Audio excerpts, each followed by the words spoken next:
My friends, you are going to love this. This is going to debunk the spinning ball. It's definitely going to debunk the OBLATE spheroid, but it's also going to debunk the entire ball because you'll see. They say we live on a rotating sphere with 1,000 mile per hour rotational speed at the equator. And as you go up 10 degrees from the equator, let's say up toward the North Pole, it drops to 900 miles per hour. And you go up another 10 and it's 800 miles per hour. And another 10, it's 700, so forth, all the way up to the North Pole where it's essentially not even moving, right? And so they say there's a 14-mile high bulge. That's twice the height of a commercial airliner. This is rock and dirt and everything. It would be everything. I'll get to that in a minute. It would be everything, you know, clouds, air particles, and a lot more. Okay, it would all shift, and the poles are essentially just collapsing. They're just filling the void, right? So the ground that was shifting and moving, piling up 14 miles high, is packed, right? It's packed up with dirt. And so here's the big takeaway from this. The fact that the ground has stopped moving, yet the rotation is still going. So the ground has filled in as it's all moved toward the equator, and it reaches a point and it stops. It's packed up, it's filled in all the voids, right? It's filled in, and this is where they'll say, well, that's why we're in equilibrium, P-brane. Well, no, because nothing has changed for us. The rotation that has caused the ground right below our feet to move and shift and to the equator and pile up 14 miles high is still going. This shows you right here, this is a complete fraud, a complete utter joke. Neil deGrasse and his OBLATE spheroid, complete joke. The rotation is said to be sustaining and holding this in place because, to their own admission, they say when the Earth rotated faster, the bulge was bigger. Now that it's slowed down a little, the bulge receded. It's a little smaller. They're shooting themselves in the foot with this one. I love it. Thank you, Neil deGrasse Tyson, for reinforcing this nonsense. So, again, the ground below us, the only reason it stopped moving is because it's piled up and it stopped. At this speed, that's as high as the bulge will get, and that's as far as the ground will slide down. As per Newton's law, an object in motion will tend to stay in motion at a constant speed and in a straight line. And remember, everywhere on a sphere, on a rotating sphere, except for the equator, everywhere else, all the other latitude lines, is a turn. And the turn gets more severe as you go toward the North Pole. The speed slows down, but the turn becomes greater. So you have water and everything wants to go in a straight line. Us people would want to go in a straight line. This is what we would look like. We would look like tumbleweeds on a windy day out in the Nevada desert. We would all be blowing. Everything would be flying towards the equator. We'd be piled up just like the ground is below us, and this is right now. They say this is right now. The Earth is spinning 1,000 miles per hour. This sphere, this is such a joke. It is so busted right now, and all these tumbleweeds would be akin to being stacked up at the equator. Right, from both north and south, people, everything on the Earth would move. Don't believe that? Well, I'll try to convince you with this.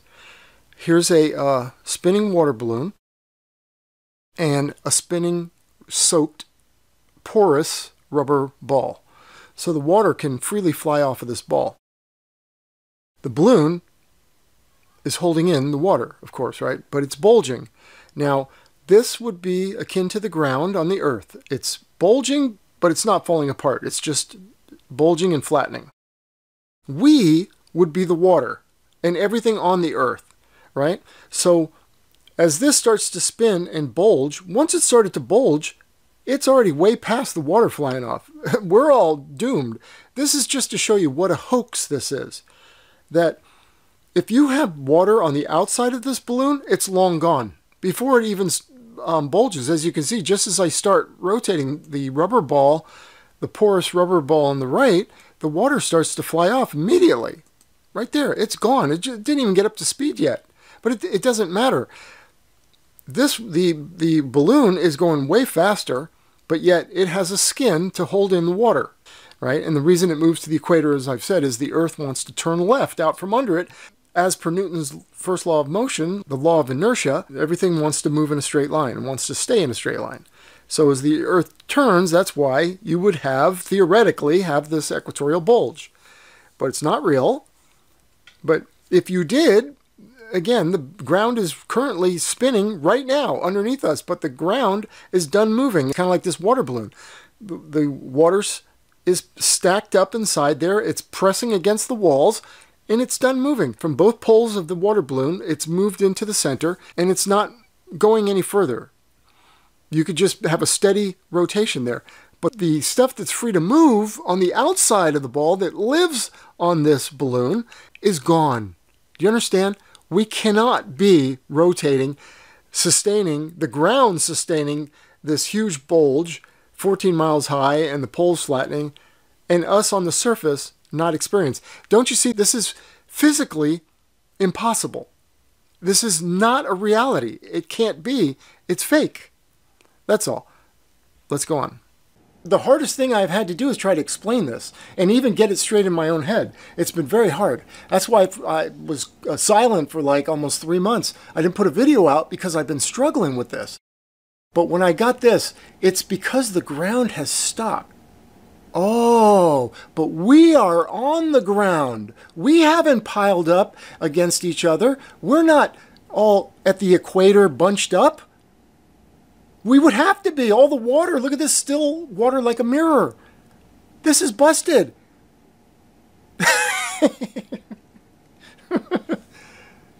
Oh, man. I hope you guys get this. I imagine I'll keep putting videos out on this just because. So give this a thumbs up right now, please. And maybe I'll come up with more graphics and stuff like I normally do in videos. Give this a thumbs up right now. Share it with others. Watch it more than once. Come on back. It's a short video. I'm going to end it like right here. So that's it. What's the takeaway? Is that this bulge that they say is right now 14 miles high all around the equator, and the poles are squashing in. Again, the poles do nothing. They're just filling in the ground that's voiding, that's vacating out and moving up 14 miles high at the equator. All that ground has to shift. And so now it's stopped shifting, not because the Earth has stopped rotating, but because the ground is packed up against itself. And so it's stopped. So that's it. The fact that the ground has stopped, yet we're still on the ground, we're still on the rotating ball, the same rotating ball that moved all this rock and dirt and piled it up 14 miles high on the equator and shifted it from the poles all the way up to the equator. We're still on that ball. The same force that moved all that stuff is still here. Nothing's changed, except for the part where all the dirt and rock has reached its limit of movement as far as it can go, yet we're still under that same force that has done that and is sustaining that, yet we're to believe, and we're told, we're gaslighted into believing we're living on the surface, no problem.